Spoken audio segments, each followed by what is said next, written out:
Now, this may actually surprise you, but heat is the #1 weather-related killer in the United States.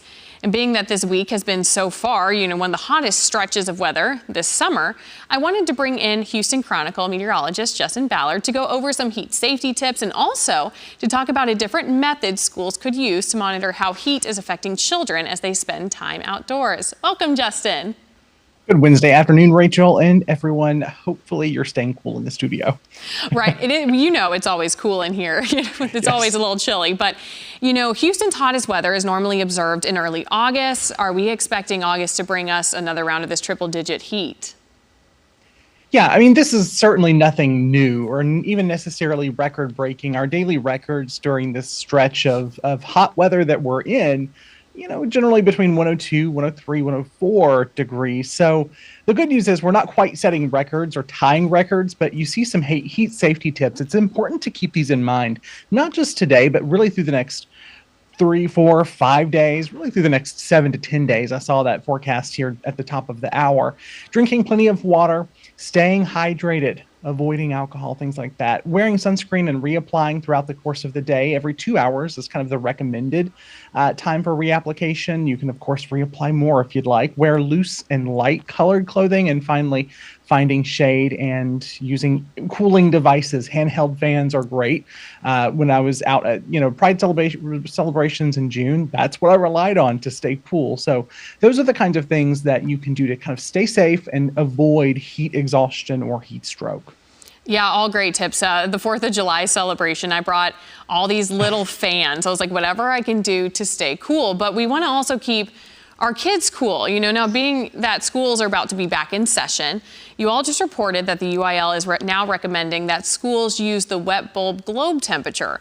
Now, can you explain what that is and why it's considered to be more reliable? So the wet bulb globe temperature takes into consideration a lot more factors. So, when we're talking about the heat index only takes into consideration temperature, air temperature, and dew point or humidity.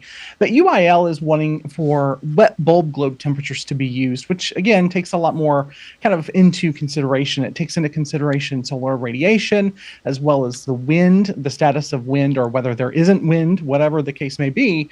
And that comes up with a set number or sort of threshold for activity versus rest. So in the course of a given hour, at the minimum, the kind of the lowest threshold, you can get 15 minutes of rest and 45 minutes of work or activity. On the flip side of that, when we're in the major or extreme categories for those wet bulb globe temperatures, which admittedly is a mouthful, you have 15 minutes of work or practice or what have you, and 45 minutes of rest in a given hour. Yeah, I know a lot of people hear that and they're like, that's a lot. But it is important because you have to think these kids are working out outside, especially, with our football teams and stuff. They're outside in the sun. Heat index does not account for that. So kind of leading into that, tell me a little bit more about the pros and cons of using wet bulb. The pros is it's obviously a little bit more kind of inclusive of more factors than just the heat index, but that also is a little bit of a con. It makes it a little bit more complex to kind of analyze and measure.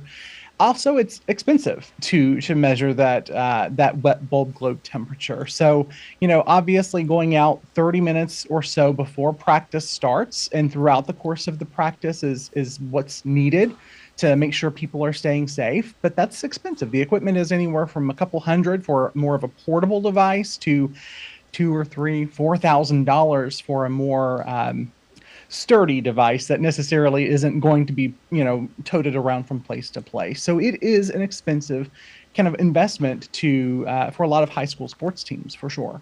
Yeah, that's really interesting, to think about it. But yes, when it comes to the health of these kids, sometimes, you got to set that aside. But thank you so much for joining us today, Justin. Very interesting. Hopefully, a lot of schools listening in, and we'll be interested to see what the UIL ends up doing with this. Thanks for having me, as always, Rachel. Thank you.